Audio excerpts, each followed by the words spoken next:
Welcome to SN news. నేను వెంకట్. ఈనాటి ముఖ్యాంశాలు. కంటోన్మెంట్ బోర్డు నామినేటెడ్ మెంబర్గా మరోసారి పదవి బాధ్యతలు స్వీకరిస్తున్న బాల్కా నర్మదా మల్లికార్జునకు మల్కాజిగిరి ఎంపీ ఈటల రాజేందర్ శుభాకాంక్షలు తెలియజేశారు.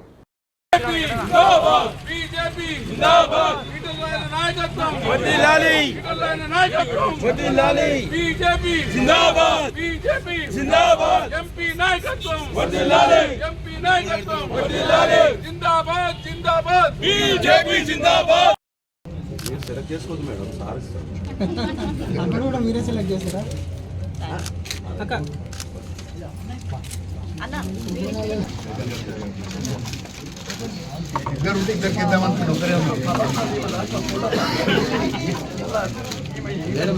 రిజెక్ట్ కాకుండా జనరల్గా ఈ కంటోన్మెంట్లో ఉన్నటువంటి అన్ని డివిజన్లలో అన్ని వర్గాల అన్ని రకాల పనులకు సంబంధించి విపులంగా చర్చ జరగాలి. ఎమ్మెల్యే గారు ఇది అఫీషియల్ మీటింగ్ కాకపోయినా విపులంగా చర్చ జరగాలి. ఆ సమస్యలకు రాష్ట్ర ప్రభుత్వం దగ్గర ఏం డబ్బులు రావాలి, రాష్ట్ర ప్రభుత్వం ఏం సహకారం చేయాలి, కేంద్ర ప్రభుత్వం దగ్గర ఏం డబ్బులు రావాలి, కేంద్ర ప్రభుత్వం ఏం సహకారం చేయాలి. ఇవాళ నాలాంటి వాడు ఎంపీగా ఉన్నాడు, కేంద్రం దగ్గర తీసుకొచ్చే ప్రయత్నం చేస్తాం. ఎమ్మెల్యే ఉన్నాడు, ఆయన తీసుకొచ్చే ప్రయత్నం చేస్తాం. నేను కూడా గతంలో పనిచేసిన రాష్ట్ర మంత్రి కాబట్టి ఎప్పటికప్పుడు మీరు వాటిగా ఇట్లా ధరకు ఒక లెటర్ రాసి ఇది వస్తాను కూడా వచ్చే ప్రసక్తి లేదు.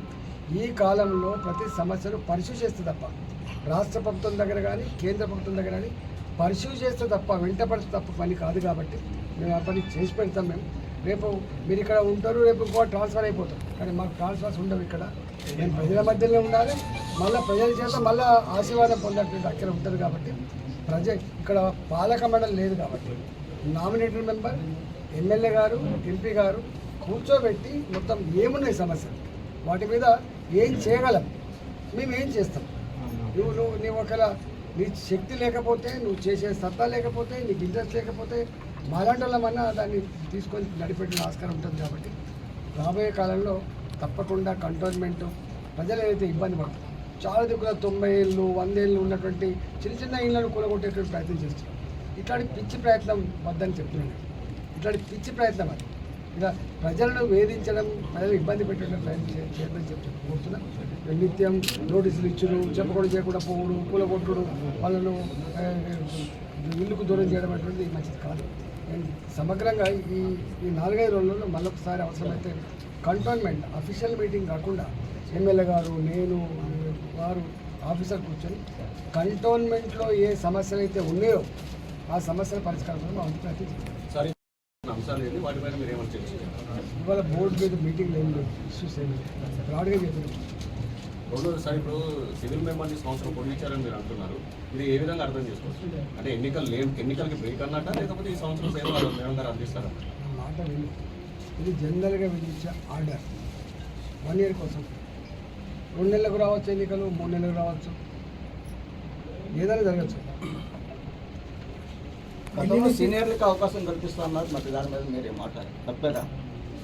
సీనియరే కదా, పార్టీలో ఇంకా సీనియర్లు ఉన్నారు కదా, కల్పిస్తాం. ఎందుకంటే మీరే ఉన్నారు. మేము ఎలక్షన్ జరగాలనుకుంటున్నాం. మేము అందరికీ సమాన అవకాశం, నామినేటెడ్ పదవులలో ఉండాలని కోరుకోవట్లేదు. ఎలక్షన్ జరగాలని కోరుకుంటాం. మరీ చెప్పచ్చు, వెంటనే జరిపేమని చెప్పచ్చు, లేకపోతే వాళ్ళకాడిగా మాట్లాడారు. జీవనం కన్నా ఎన్నికలు ముఖ్యం, ఎన్నికల్లో అభివృద్ధి జరుగుతున్నది ఈటల గారి ఎజెండా. తూప్రాన్ మున్సిపాలిటీ బీజేపీ కౌన్సిలర్లను ఎంపీ రఘునందన్ రావు అమ్ముకుంటున్నారంటూ తప్పుడు ఆరోపణలు చేస్తే సహించేది లేదని బీఆర్ఎస్ ఇన్ఛార్జి ప్రతాప్ రెడ్డిని బీజేపీ జిల్లా అధ్యక్షుడు బైరి శంకర్ హెచ్చరించారు. ఊరుపల్లి ప్రతాప్ రెడ్డి గారు మా గౌరవ పార్లమెంటు సభ్యుని పైన లేనిపోని ఆరోపణలు, ఏదైతే తూప్రాన్ మున్సిపల్ ఎన్నికల్లో 3 బీజేపీ అభ్యర్థులు గెలిస్తే ఒక్కొక్కరిని 1 కోటి చొప్పున అమ్ముకున్నాడని నిరాధారమైన ఆరోపణలు చేసింది. మరి మీరు ప్రూఫ్ చేయగలుగుతారా?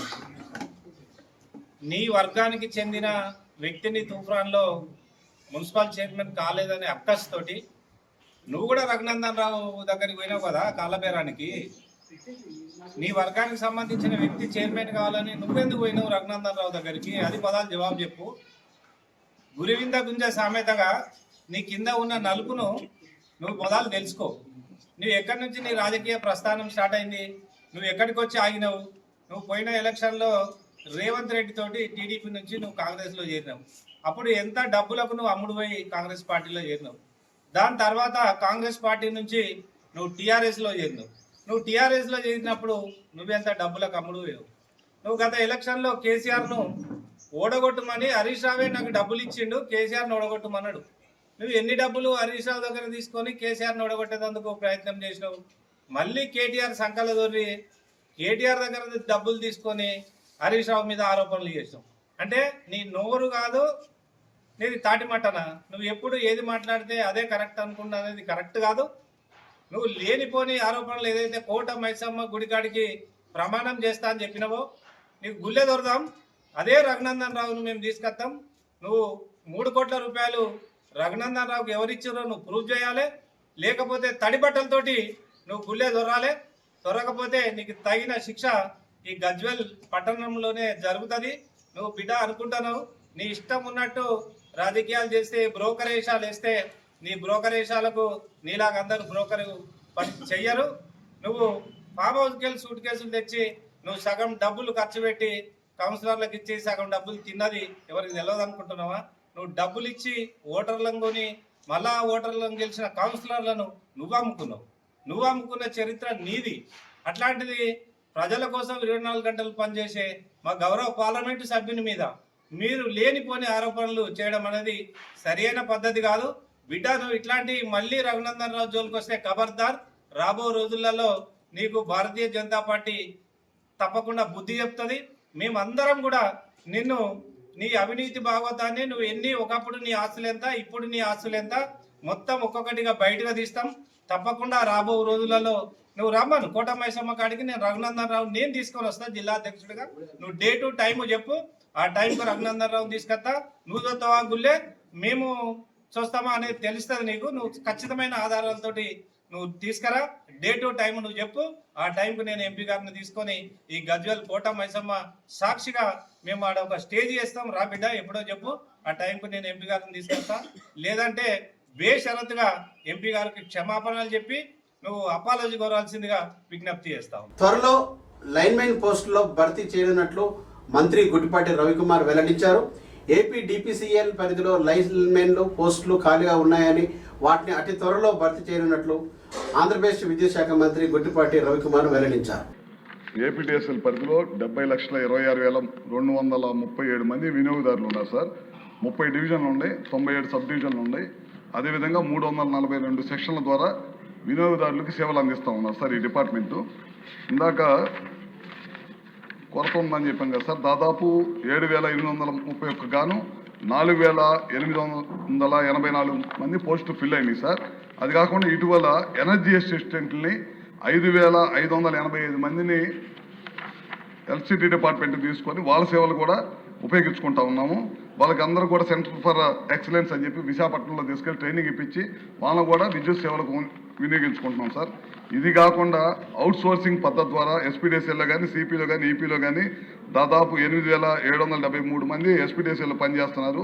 సిపిలో 4,553 మంది అవుట్ సోర్సింగ్ ద్వారా, 4,864 మంది ఈపీ ద్వారా పనిచేస్తున్నారు. ఇంత పెద్ద ఎత్తున విద్యుత్ డిపార్ట్మెంట్లో రెగ్యులర్ ఎంప్లాయీసే కాకుండా బయట అవుట్ సోర్సింగ్ ద్వారా కూడా ఎక్కడ కూడా కస్టమర్స్కి ఎక్కడ కూడా ఇబ్బంది జరగకూడదనే ఉద్దేశంతో అవుట్ సోర్సింగ్ ద్వారా సబ్స్టేషన్స్లో కానీ, లేకపోతే హై స్కిల్డ్ కానీ, స్కిల్డ్ కానీ, సెమీ స్కిల్డ్ కానీ వీళ్ళందరి ద్వారా ఈ విద్యుత్ సంస్థ ప్రజల సేవలు అందిస్తాం సార్.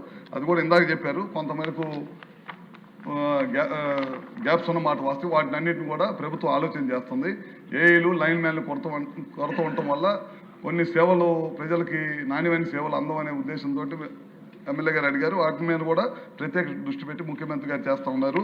అది కాకుండా ఎలక్ట్రికల్ డి ఆఫీస్ గురించి కానీ, సబ్స్టేషన్ గురించి కానీ సభ్యులు అడగడం జరిగింది. సబ్స్టేషన్ అయితే ఇమీడియట్గా అక్కడ లోడ్ కనుక ఉంటే కనుక ఇమీడియట్గా శాంక్షన్ చేస్తామని చెప్పి మీ ద్వారా చెప్తా ఉన్నాము. అదే ఎలక్ట్రికల్ ఆఫీస్కి సంబంధించి ఎమ్మెల్యే గారి దగ్గర వివరాలు తీసుకొని ఏమాత్రం సౌలభ్యం ఉన్నా సరే తప్పకుండా అక్కడ డి ఆఫీస్ పెట్టడానికి ప్రయత్నం చేస్తాం.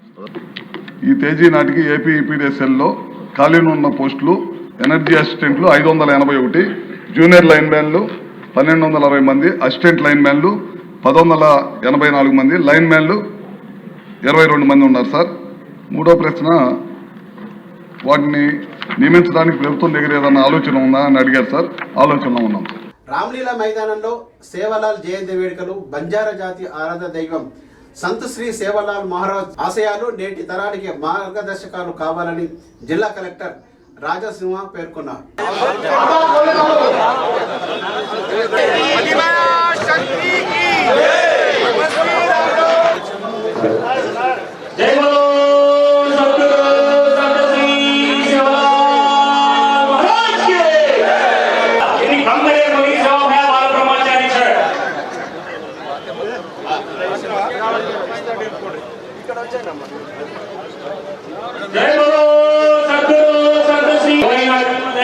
దయచేసి మీడియా మిత్రులు కూడా వారినాము చెప్పులు వేసుకొని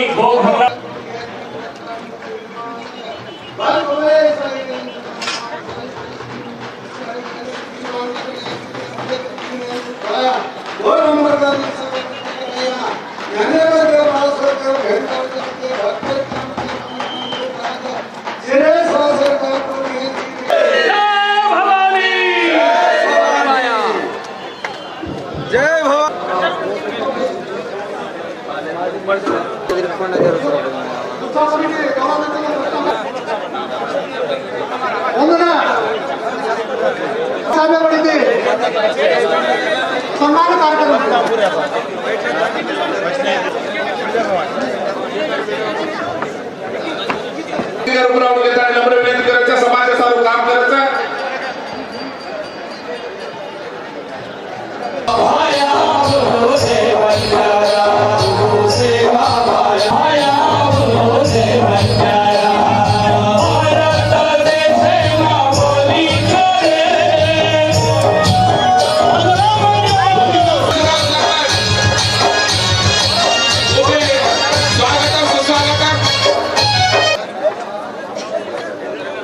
माजी मंत्री जोगुरामनाथ स्वामी उबीरे आवनु, हमारे माजी एमएलए राठौर बाबूराव साहब भी आवनु. చాలా సంతోషం. ఈ రోజు ఆదిలాబాద్ పట్టణం హెడ్ క్వార్టర్ లో ఘనంగా సంత్ సేవాలాల్ గారు జయంతి 227 జయంతి ఈ రోజు జరుపుకుంటున్నాము. అందరికీ కూడా సంత్ సేవాలాల్ జయంతి శుభాకాంక్షలు తెలియజేస్తున్నాము. అందరి తరఫు నుంచి, మొత్తం ఆదిలాబాద్ జిల్లా తరఫు నుంచి కూడా జగదంబాదేవి గారు, సంత్ సేవాలాల్ గారు, రామారావు గారు వారందరికీ కూడా కోటి ప్రణామం కూడా చేస్తున్నాము.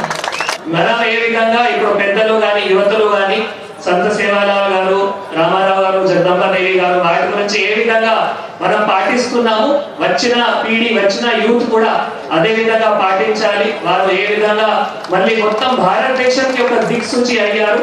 ప్రతి ఒక్కరు కూడా గౌరవం పడాల్సిన అవసరం ఉంది. కాబట్టి మీ సంప్రదాయం, మన కల్చర్ ఏవైతే ఉన్నాయో ప్రతి ఒక్కరికి కూడా నేర్చుకోవాల్సిన బాధ్యత ఉంటుంది. ఈ రోజు ఎంతమంది మహిళలు కూడా కలర్ఫుల్ డ్రెస్ లో చక్కగా మళ్ళీ వచ్చి ఇక్కడ సంప్రదాయ సంస్కృతి కూడా మన అందరికీ కూడా నేర్పిస్తున్నారు.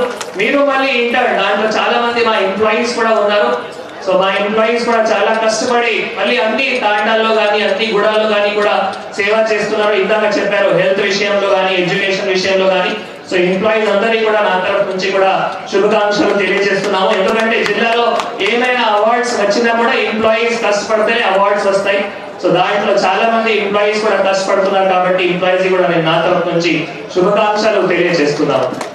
ముఖ్యంగా మనం ఈసారి మళ్ళీ ఈ జయంతి నిర్వహించడానికి చాలా ఈసారి కొంత ఎక్స్ట్రా ఎఫర్ట్స్ కూడా పెట్టడం జరిగింది. మనం ఇందాక చెప్పారు పెద్దలు బస్సెస్ పెంచడం కానీ, తర్వాత సరిగా ఆ కమిటీ మెంబర్స్ తో తర్వాత మా అధికారులు సరిగా కోఆర్డినేషన్ కానీ, దీంతో పాటు మళ్ళీ ఈ రోజు మనం లోకల్ హాలిడే డిక్లరేషన్ కానీ, దీంతో పాటు మనం ఈసారి ప్రత్యేకంగా గ్రీవెన్స్ కౌంటర్ కూడా పెట్టడం జరిగింది. మళ్ళీ మా ఉత్సవ కమిటీ వారు మాకు అంటే ఒక అడిగినారు, దానికి కూడా మనం ఈసారి గ్రీవెన్స్ కౌంటర్ కూడా పెట్టడం జరిగింది. సో ఎవరైనా ఇక్కడ గ్రీవెన్స్ ఏవైతే ఇవ్వడం జరిగింది వాళ్ళకి మళ్ళీ తప్పకుండా మనం పరిష్కారం చేసి మళ్ళీ వచ్చే జయంతి నాడు కూడా ఏవైతే యాక్షన్ టేకన్ రిపోర్ట్స్ కూడా ఇవ్వడం జరిగింది అవి కూడా మళ్ళీ చెప్పాల్సిన అవసరం ఉంటుంది. నేను మా అధికారులు అందరికీ కూడా ఆ దిశలో మళ్ళీ కూడా తొందరగానే అన్ని పెటిషన్స్ మళ్ళీ ఇక డిడి ట్రైబల్ వెల్ఫేర్ గారు ఏ వారు ఉన్నారు పెటిషన్స్ తీసుకొని కన్సర్న్ అధికారులకి మళ్ళీ పంపించి మళ్ళీ అధికారులు కూడా వాటి సంబంధంగా ఏవైతే యాక్షన్ టేకన్ రిపోర్ట్స్ ఉన్నాయో ఆ పెటిషనర్ కి తప్పకుండా చేరాలి. మనం ఏవైతే తొందరగా చేయగలిగితే వాటికి తొందరగా చేయాలి. ఏవైతే పాలసీ డిసిజన్ కానీ ఫైనాన్షియల్ మ్యాటర్స్ అటువంటివి ఉన్నాయో వాటికి కూడా మనం వన్ బై వన్ పరిష్కారం చేయడానికి ఆస్కారం ఉంటుంది. కాబట్టి ఈసారి మనం ప్రత్యేకంగా గ్రీవెన్స్ కౌంటర్ కూడా పెట్టడం జరిగింది. బీజేపీకి 400 ఎంపీ సీట్లు వచ్చి ఉంటే ఈ పార్టీకి రాజ్యాంగాన్ని తిరగరాసేవారని భారత కమ్యూనిస్టు పార్టీ జాతీయ కార్యదర్శి రామంత్ కృష్ణ ఆరోపించారు. నిన్న సాక్షాత్తు పార్లమెంట్లో ప్రత్యేకించి లోక్సభలో రాష్ట్రపతి ప్రసంగం పైన ధన్యవాదాలు తెలిపే తీర్మానానికి సమాధానం చెప్పాల్సిన ప్రధానమంత్రి నరేంద్ర మోడీ ఇవాళ ఆయన మెల్లగా తప్పించుకుని పోయినాడంటే హాస్యాస్పదం ఇది. పైగా స్పీకర్ ఓం బిర్లా గారు ఆయన సభలోనే ప్రకటించారు కొంతమంది మహిళా ఎంపీలు ఆయన పైన దాడి చేయడానికి పూనుకున్నారు, దాన్ని అవాయిడ్ చేయడానికే నేను రిక్వెస్ట్ చేశాను ప్రైమ్ మినిస్టర్ గారిని సభలోకి రావద్దని. ఇంతకంటే ఘోరమైన విషయం ఒకటి ఉందని నేను అడుగుతా ఉన్నాను. అంటే ఒక ప్రధానమంత్రి ఏ పార్లమెంట్ సభ్యుల చేత అయితే ఎన్నికయ్యాడో ఆ సభానాయకుడు సభలో మాట్లాడేకి అవకాశం లేదు అని చెప్తే ఇంతకంటే ప్రభుత్వానికి సిగ్గుచేటైన విషయం ఇంకోటి ఉందని నేను అడుగుతా ఉన్నాను. కాబట్టి అంటే మీరు అవాస్తవాలు ప్రచారం చేస్తూ ఉన్నారు. అదే ప్రధానమంత్రిపై రాజ్యసభలో మాట్లాడాడు, లోక్సభలో మాట్లాడేకి అవకాశం రాదన్నారు, రాజ్యసభలో పోయి 97 నిమిషాలు మాట్లాడాడు. ఆ 97 నిమిషాల ప్రసంగం కూడా ఎన్నికల ప్రసంగం మాదిరి ఉంది.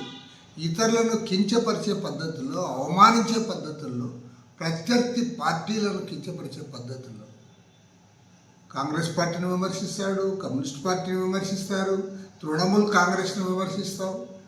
మీరేం సాధించారో మీరు చెప్పుకోలేకపోతా ఉన్నావు. చివరికి వాళ్ళు అమెరికాతో అగ్రిమెంట్ చేస్తే అగ్రిమెంట్ వల్ల కూడా దేశానికి నష్టం కలుగుతూ ఉంది. కాబట్టి ఏమంటే ప్రధానమంత్రి గారు ఇవాళ డిఫెన్స్లో పడ్డారు. ధైర్యంగా లోక్సభలో చెప్పుకోలేని పరిస్థితిలోకి ఇవాళ దిగజారాడు. ప్రతిపక్ష నేత మాట్లాడడానికి సక్రమంగా అవకాశం ఇవ్వలేకపోతూ ఉన్నాం. కాబట్టి ఏమంటే ప్రజాస్వామ్యానికి ఇన్ని అపహాస్యం చేస్తూ ఉన్నారు తప్ప